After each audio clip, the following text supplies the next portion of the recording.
সকালবেলা ঘুম থেকে উঠে নিজের লক্ষ্য স্থির করুন, নিজের টার্গেটকে ফলো আপ করুন। যদি টার্গেট ফলো আপ করতে পারেন তাহলে জীবনে গেইন করতে পারবেন।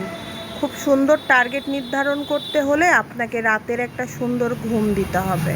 আর রাতের ঘুম যদি না দেন তাহলে কিন্তু আপনার টার্গেট মিসও হয়ে যেতে পারে। আবার যদি টার্গেট সব কিছুই ঠিক থাকে, মনে যদি শক্তি না থাকে, তাহলে কিন্তু টার্গেট অবশ্যই মিস হয়ে যাবে। তাহলে কোনটা করতে হবে বলেন তো দেখি।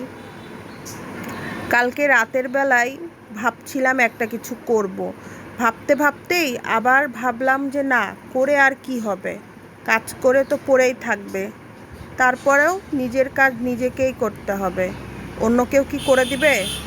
আপনি যদি একবেলা না খেয়ে থাকেন তাহলে কি কেউ এসে আপনাকে মুখে তুলে খাইয়ে দিবে? তা কখনোই অবশ্য করবে না। কিন্তু তারপরেও কেউ আপনাকে কার্টিসি মেনটেন করেও বলবে না যে আসেন এক থাল ভাত দেই খেয়ে নেন।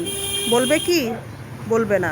আপনি অসুস্থ হয়ে বিছানায় পড়ে থাকলেও কেউ বলবে না আসেন আপনি অসুস্থ হয়েছেন এক এক প্যাকেট ওষুধ কিনে দেই।